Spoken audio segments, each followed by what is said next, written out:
Então, professor, quando você era pequeno, você escutava muito dos seus pais que chorar não era coisa de homem? Eu escutava do meu pai e não da minha mãe. E assim, eu fui criado por o meu pai, na verdade, era uma família militar, né? Então, eu sou o caçula, né? O único filho homem dele, mas também o único homem, né? Tipo, caçula da minha família inteira. Assim. Então, todos eles eram militares e eles esperavam que eu fosse também.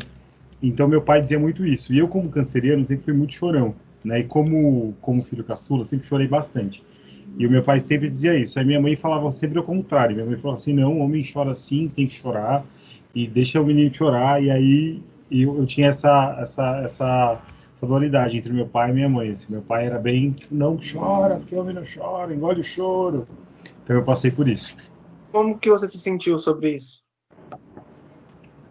E eu achava ruim, assim, porque eu entendia que, que era um direito meu de me expressar daquele jeito, né? Se eu estava triste, eu queria chorar, enfim. E eu não entendia o porquê que o meu pai era tão opressor nesse sentido. Assim, né? E não só nesse, mas em vários outros nessa minha construção. Então eu ficava extremamente mal, extremamente chateado. Então na frente do meu pai, quando acontecia alguma coisa, eu segurava o choro. E aí, quando a minha mãe chegava, eu me sentia mais à vontade para me soltar, e aí eu chorava, enfim, com a minha mãe e com as minhas irmãs. Mas com meu pai, ele era um pouco mais opressor nesse sentido. Foi difícil. Perfeito, professor. E com quais brinquedos você costumava brincar na infância? Então, olha que doido. Ao mesmo tempo que meu pai era uma figura extremamente opressora, né, em algumas coisas, ele era uma figura extremamente livre de preconceitos em relação a brinquedos. Porque na minha época tinha Xuxa, né? Então eu era, tipo, muito fã da Xuxa. E o meu pai me deu um microfone da Xuxa, que era um brinquedo voltado, tipo, né, naquela época era um brinquedo voltado mais para as meninas. Só que meu pai me deu esse microfone, era um microfone que tinha dois pompons, assim, ele acendia o nariz. E eu amava aquele microfone. E eu brincava com esse microfone e eu brincava também com os comandos em ação. Só que os meus comandos em ação, eles nunca eram as personagens que eles pertenciam. Então, tipo, meu comando em ação era sempre outra coisa. Tipo, eu estilizava eles, colocava uns negócios na cabeça, passava umas fitas na mão, eles viravam outros personagens, seres imagéticos. Eu era uma criança estranha. Você se lembra de ter conversado sobre sexualidade com seus pais? Se não acontecia? Não acontecia. Com meu pai era impossível, não tinha esse diálogo. E com a minha mãe não era uma conversa. Assim, esse papo na minha casa sempre foi muito solto, sempre foi muito fluido. Mas nunca sentou para conversar e falar. Era sempre jogava esses assuntos, eles apareciam numa roda, enfim. As minhas irmãs são mais velhas do que eu, né? Então elas tentavam inserir esse assunto no cotidiano da minha casa, assim. Mas não era uma coisa de sentar e falar sobre sexualidade, sobre nada, assim. Era, tipo, se eu tivesse alguma dúvida, eu perguntaria, mas era muito raro, assim. Então, não. Entendi. E que tipo de filmes você costumava assistir na sua adolescência? Filmes de terror. Eu adorava filmes de terror. Tinha um filme da minha adolescência, teve aquela Eu Sei O Que Vocês Fizeram no Verão Passado, teve a trilogia do Pânico, teve esses filmes de terror adolescente, eu amava todos. Era isso que eu assistia. Entendi. Você tinha algumas amigas meninas? Algum o quê? Você tinha amigas meninas? Tinha várias amigas meninas. Na verdade, até hoje, eu tenho algumas amigas. As minhas amigas adolescentes continuam minhas amigas até hoje, da adolescência. Então, a gente caminhou junto. Eu só tinha amiga menina na adolescência, não tinha nenhum amigo menino. Amigo menino, é ótimo. Que redundância, mas é verdade, só tinha amiga menina. E quais tipos de conversas surgiam nas rodas de amigos, assim? Todas, todas. E aí eu acho que que na minha época assim, a gente não tinha internet, né? A internet ela era discada, então era um pouco mais difícil, né? E eu tô falando de, sei lá, 16, 20 anos atrás. É, a internet era discada, então a informação demorava mais a chegar, né? Então, se a gente queria, por exemplo, baixar uma foto, um filme, qualquer coisa, um filme demorava 3 dias, 4 dias. Uma foto demorava mais de 1 hora para baixar. Então, a gente não tinha essa informação. A gente buscava sanar as nossas dúvidas com a gente mesmo. Então, era todo tipo de conversa possível e imaginável. A gente era bem... Eu gostava de rave na época de adolescência. E olha que loucura. E aí eu ia em rave, eu tinha cabelo colorido, tinha cabelo azul, e aí depois eu tive dreads no cabelo.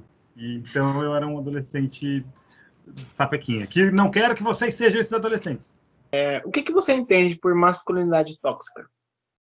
Mas para mim, desse padrão machista, né, comportamental que a gente tem, masculinidade tóxica é aquele cara que não consegue expressar as suas sensações, né, as suas emoções, aquele cara que omite para si mesmo tudo aquilo que ele está sentindo e ele exterioriza isso de uma forma agressiva, não só com ele, mas principalmente com as pessoas que estão no entorno dele, né?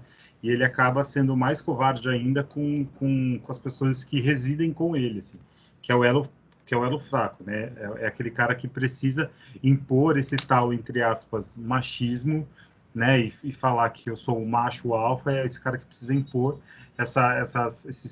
esses termos e tudo que acarreta isso no seu dia a dia.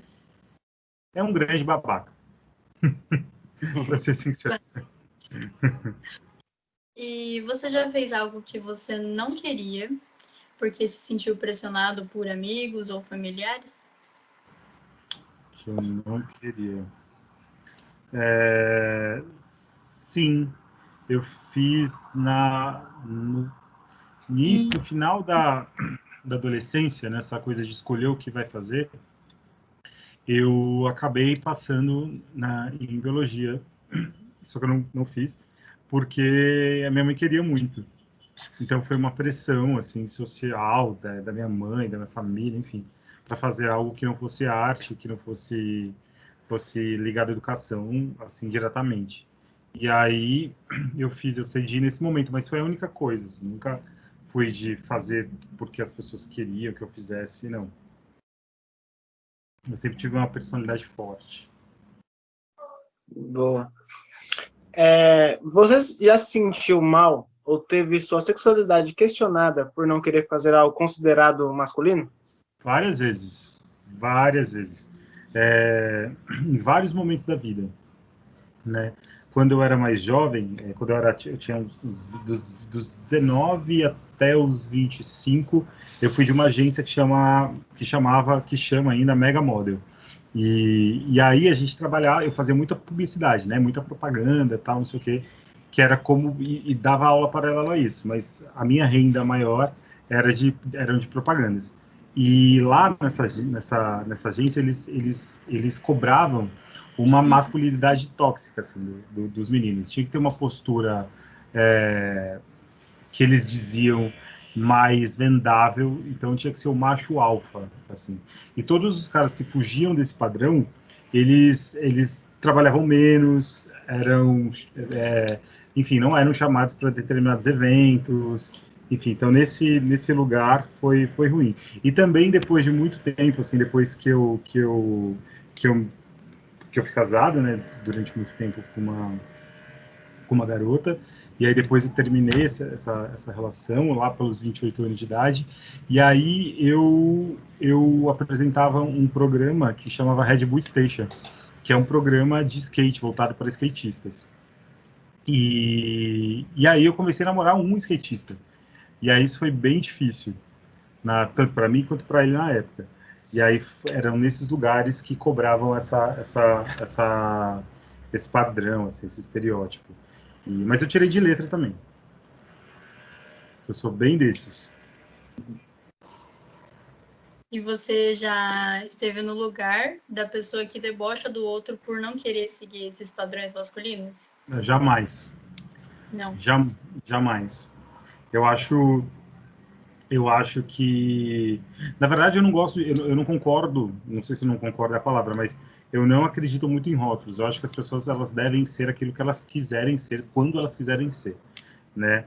Então eu acho que quanto mais a pessoa mostra aquilo que ela é, eu acho lindo. Cada vez mais que as pessoas, aquelas pessoas que pintam os cabelos diferentes, que raspam e que não sei o quê, e que são super para frente, independente do que elas curtam fazer na vida, eu acho lindo. Essas pessoas me encantam. Já se sentiu não pertencente ao grupo masculino? E como que foi? Todos os dias. Todos os dias. E Todos os como dias. que Eu foi? acho que é por isso que eu tenho mais amigas do que amigos. Eu tenho pouquíssimos amigos. Porque eu não acredito nesse padrão macho, sabe? Macho alfa, desse cara que tem que se reunir e tem que validar essa masculinidade tóxica aí que a gente aprendeu, né, que vem desde a nossa criação, que o cara que tem que falar sobre as mulheres de uma maneira pejorativa, do cara que tem que se autoafirmar o tempo inteiro e que entra num lugar de que ele tem que ser mais do que o outro. Então, eu nunca me enxerguei nesses lugares, assim. Graças aos deuses todos os meus amigos, eles também não, mesmo sendo heterossexuais ou gays, eles não se encaixam nesse padrão do macho alfa, assim. Então, os poucos amigos que eu tenho, eles, meninos, né, eles não se encaixam nesse padrão, o que para mim é bastante importante, porque eu não consigo lidar. Assim, isso em vários setores da minha vida. Quando eu percebo que tem alguém que preenche esse perfil, eu me incomoda, assim. Aí eu começo a falar, em qualquer esfera da minha vida, seja pessoal, profissional, enfim, qualquer esfera, eu começo a falar com essa pessoa. E aí eu sou bem chatinho nesse lugar, porque eu faço a pessoa e se colocar no lugar dela. Entendi. E você consegue classificar e demonstrar seus sentimentos, assim, sem nenhuma dificuldade? E como que é a reação das pessoas ao seu redor? Elas se assustam um pouco. Porque eu sou muito, o meu corpo ele fala muito. Então, quando eu não expresso verbalmente, o meu corpo ele tá traduzindo aquela minha sensação. Então, ainda que eu não queira me expressar verbalmente, o meu corpo diz aquilo que eu estou sentindo. Então, eu não tenho nenhum problema em dizer aquilo que eu sinto. Eu acho que as pessoas deveriam dizer aquilo que elas sentem, porque isso facilitaria a convivência social, assim. É quando as pessoas começam a apontar aquilo que a angustia ou aquilo que as deixam felizes, sejam numa esfera profissional, pessoal, enfim, a gente vai construindo uma sociedade mais leve e relações mais reais, né, mais sinceras.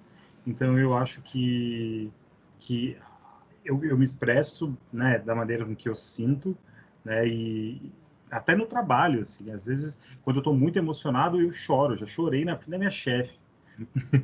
E aí as pessoas falam, mas gente, que louco, né? Quem chora na frente da chefe? Eu já fiquei emocionado, porque não consigo, é muito assim, e aí vem.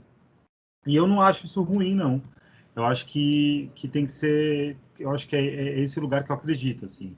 É o lugar da verdade com a gente mesmo, para que o outro sinta a nossa verdade e aí ele saiba de fato quem a gente é, né? Então eu acho que o que eu faço e como eu me relaciono comigo é da maneira com que eu gostaria que as pessoas se relacionassem também, sendo íntegras e verdadeiras com elas mesmas. Seus amigos te procuram para desabafar ou você os procura? Muito. Eu sou o psicólogo do rolê. Assim, e até quem não é meu amigo vira meu amigo, assim, tipo, eu tô numa festa e aí eu começo na fila, eu começo a conversar com uma pessoa, a pessoa já tá falando da vida dela para mim. Eu tenho essa facilidade. Eu devo ter uma cara de tipo, olha, conta tudo para ele que ele vai te ajudar. Todo mundo faz isso comigo. Eu acho ótimo, porque daí eu fico falando, eu acho maravilhoso. Então, o que você acha dessa cultura do macho alfa, que tem que ser o provedor da casa, ele tem que ser viril, ele tem que ser sexualmente ativo o tempo todo? Eu acho, eu acho que isso é extremamente frágil, né? Eu acho que isso é sustentar uma personagem construída socialmente, assim, né? Desde lá dos primórdios. E eu acho que essa onda das mulheres, enfim, dos grupos de LGBTQIA+, dos negros, dessa hipersexualização do corpo feminino, negro, enfim, Eu acho que com esses movimentos todos, esse lugar está ficando cada vez mais obsoleto, assim. Cada vez mais está ficando distante da realidade. E as pessoas estão começando a falar, as pessoas estão começando a criticar essa postura, né? E eu acho que é importante a gente criticar mesmo. E tem gente que fala assim, né? Porque a gente não pode, porque tem essa coisa, né? Que a gente passa um plano para a galera que é mais velha. Mas aquele mais velho não vai mudar. O problema dele. O mundo mudou, ele tem que se adaptar. Tá vivo, tem que no mínimo se atualizar. Tem que ler, tem que escutar. Se tá andando nesse planeta, tem que ouvir e lidar com as mudanças. E o mundo é esse, o mundo é novo, assim. Não cabe mais esse cara, não cabe em nenhum lugar, né? Não cabe em nenhum lugar, né? E pensando na minha profissão, educador, eu acho que é um lugar onde, de fato, essa figura tem que ser exterminada, né? Essa figura desse macho tem que ser exterminado porque a energia contamina o outro, né? E somos disseminadores. Eu sou educador e eu acredito na troca. E eu acho que quando a gente pensa ao contrário, quando a gente emana essa energia errada dessa masculinidade e tal, as outras pessoas, os alunos vão comprar e a gente vai começar a reproduzir esse padrão, né? A gente vai reproduzir aquilo que a gente está vendo. Então, toma o maior cuidado possível para não ser esse cara ou para não fazer nenhum tipo de comentário que chegue próximo a isso, porque eu tenho aversão a esse personagem criado para se manter de uma forma tranquila dentro de uma sociedade, porque é isso que eles pensam, né? Tipo, eu vou ter essa postura porque eu não vou ser hostilizado, eu vou conseguir as coisas, a política do medo, né? Então eu vou lá e já chego intimando. Não cabe mais isso, não tem lugar para esse cara, pelo menos no meu mundo não existe. De acordo com as pesquisas feitas pelo grupo, homens que sofrem abuso sexual demoram muito tempo para contar o acontecido para alguém. Por que você acha que isso acontece? Exatamente por esses motivos dessa construção do homem, né, do macho. A gente, quando um menino sofre um abuso, ele não vai contar, ou se ele contar, ele vai ser, vão falar para ele, mas você é homem, né? Por que você não aproveitou, né? Por que você não... Então tem muito dessa construção do menino, tem esse medo de ser julgado, né? De ser você é gay, você é não sei o quê, não. Porque ainda, hoje em dia, associam ser gay a algo ruim, né? As pessoas fazem isso. Então, esse menino ele tem medo de ser comparado a algo que, nessa primeira infância, é apresentado para ele como uma coisa negativa, né? Então, esse medo advém daí, né? Porque os meninos, na maioria das vezes, quando eles são abusados sexualmente, quando eles chegam na adolescência, né, eles nem percebem que eles estão sendo abusados, né, em alguns casos. Porque, por exemplo, eu conheço alguns meninos, quando eu trabalhei na Fundação Casa, que eles têm 14, 15 anos de idade, e a mulher tem 30, a mulher deles com filho, sabe? E eles nem, na cabeça deles, eles não estão sendo abusados. Eles estão contribuindo com esse padrão machista de que, você é homem, se ela quis ficar com você, você tem que pegar mesmo. Só que ele está sendo abusado, violentado desde os 12 anos de idade por uma mulher muito mais velha que ele, sabe? E então eu acho que a gente deveria falar mais sobre machismo, sobre essa construção desse macho, né? De como os meninos deveriam se relacionar, né, na sociedade, para aí sim a gente começar a abordar esses temas e eles isso ser dito de uma maneira orgânica, assim, sem medo do julgamento, né, sem que o menino seja exposto ou ridicularizado caso ele se sinta violentado, porque esse medo do julgamento cala esse menino, né? E isso pode desenvolver um comportamento, né, se ele foi abusado nessa primeira infância, um comportamento perverso, né, em relação ao tratamento com o sexo oposto, enfim, ou se ele vir a ser gay mesmo, até com o próprio parceiro, né? Ele pode ser virar uma pessoa tóxica, né, com teus parceiros, porque isso ele vai associar o sexo sempre ao abuso ou algo ruim. Então a gente precisa muito falar sobre machismo ainda,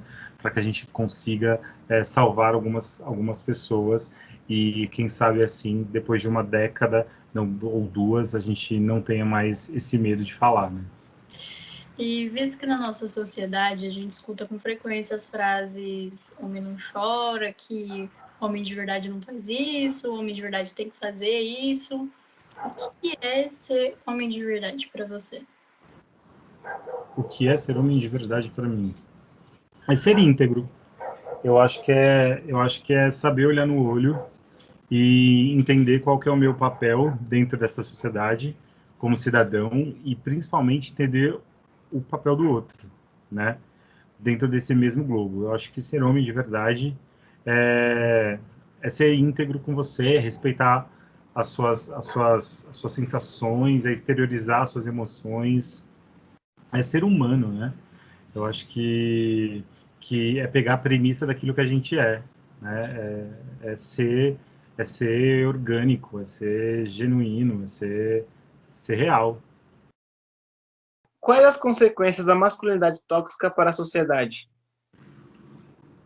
Nossa, muitas, assim, muitas. A maneira com que a mulher é tratada hoje em dia é um retrato cruel de como isso ainda hoje é refletido, né, a maneira com que a mulher é tratada, a maneira com que os gays são tratados, né, é um retrato de como essa masculinidade tóxica, ela ainda é forte e quase predominante nesse país machista que a gente vive, assim, porque as pessoas são ridicularizadas, as mulheres são hipersexualizadas e isso é muito, muito, muito cruel, assim, e é resultado dessa não educação que a gente não teve a minha geração não teve na primeira infância, que a geração de vocês também não teve, mas que essa geração que está agora, assim, essas crianças estão tendo a oportunidade de ver mais e de ouvir mais isso, assim, sabe? Então, cabe aos pais agora falar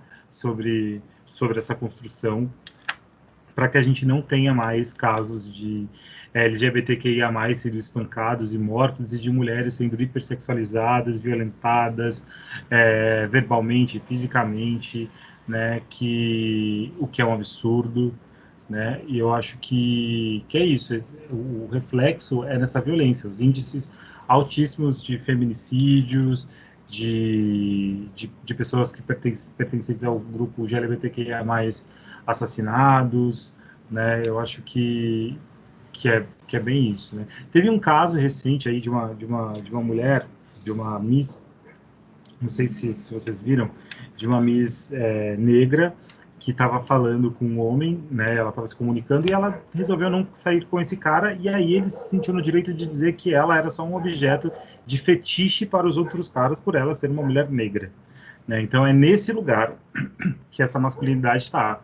Isso aconteceu, tipo, agora com uma mulher, ele teve a coragem de dizer que ela era um fetiche, assim. Então tem essa coisa da hipersexualização do corpo feminino e ainda mais se isso é com uma mulher negra, né?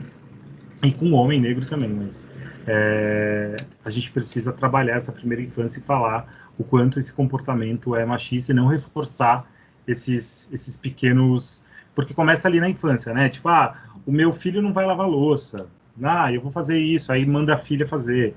O meu filho não pode brincar com coisa rosa, não pode usar coisa rosa. O meu filho não pode ter uma boneca, sabe? Eu acho que se os meninos tivessem boneca, brincassem de bonecas, eles tratariam as mulheres, eles olhariam para as mulheres de uma outra forma, assim, né? Porque eles estariam acostumados com aquele corpo ali desde a tua formação, né?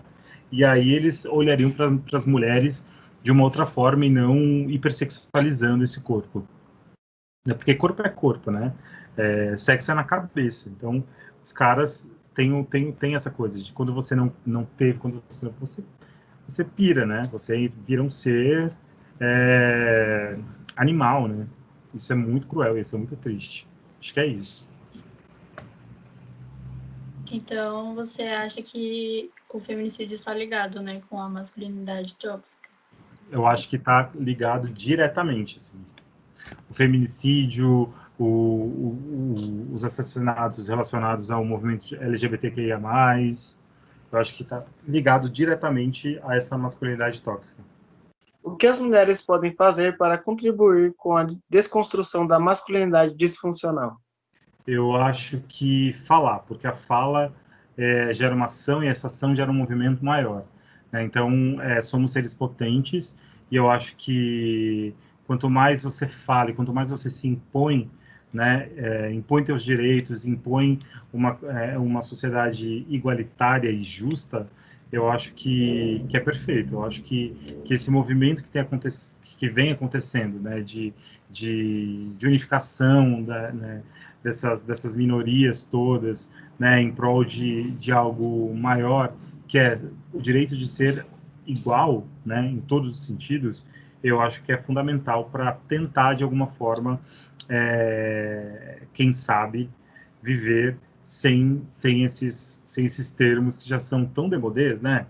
Então, a gente colocar essas pessoas nos seus lugares. E se os seus lugares e se o seu lugar for atrás de uma grade, que seja, sabe? Ou porque se você não sabe viver em sociedade, você tem que ser afastado dela, né? Então, eu acho que é isso. Agora, para fechar, se você pudesse dar um conselho sobre o desenvolvimento de uma masculinidade mais saudável para as gerações atuais, para as próximas gerações também, qual que seria esse conselho? Olhe para os seus meninos. Olhe para os seus meninos, olhem para essas crianças. Fale sobre sexualidade, fale sobre hipersexualização desse corpo feminino, né? Tire essa coisa de brinquedo de menino, de brinquedo de menina, insira brinquedos nesse cotidiano, né? Deixe os meninos serem aquilo que eles quiserem, demonstrar suas sensações, estimule com que a fala desses meninos, estimule que eles mostrem as suas emoções no momento que elas estiverem ali para eclodir. Façam com que esses meninos coloquem para fora essas emoções, né? Parar com essas gracinhas que a gente faz, sabe, desde essa primeira infância, porque eu acredito muito nisso. Se a gente trabalhar lá na base, a gente vai conseguir ser mais justo, assim. Essas coisas de, olha só, namoradinha, essas piadinhas bobas, sabe? Que faz, olá, ô menino, que bonitinha, tá te achando bonitinho. Não tá te achando bonitinha. Ele gostou, às vezes, da cor do teu cabelo, a cor chamou a atenção, uma série de outras questões, só que a gente tem essa mania de reforçar esse estereótipo, né, do menino. Então, eu acho que se a gente começar a olhar para essas crianças como crianças, né? E criança é um ser assexuado, ele pode ser aquilo que ele quiser e se relacionar e brincar e se divertir, e aí ele vai crescer mais saudável e aí, quem sabe, ele vai tratar as mulheres de uma forma igualitária, né? Porque não tem que tratar bem porque é mulher, tem que tratar igual, tem que tratar, tem que olhar e falar assim, não tem diferença, a gente vamos caminhar junto, né? Porque tem essa coisa, né? De que, eu vou tratar a mulher assim, sabe, porque é menina. Não, ela não é frágil, não é um ser que quebra, sabe? Ela é um ser humano, tanto quanto você, e que ela é tão potente quanto, que ela é tão forte quanto, e que ela tem a mesma capacidade. Então, se põe no teu lugar e me enxergue como tal. Eu acho que é isso, assim, sabe?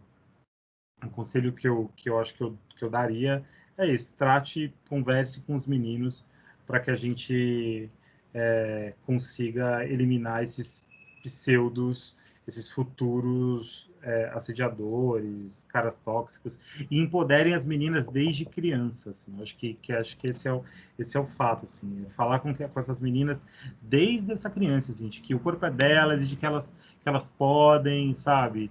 E que a boneca não serve só para ser maquiada, né? Ela tem uma série de outras de possibilidades, né? Eu acho que é isso, empoderar as meninas desde criança e trabalhar esse futuro, esse pseudo-assediadorzinho aí. Ótimo. É isso. Que lindos! Caramba, professor, você é perfeito.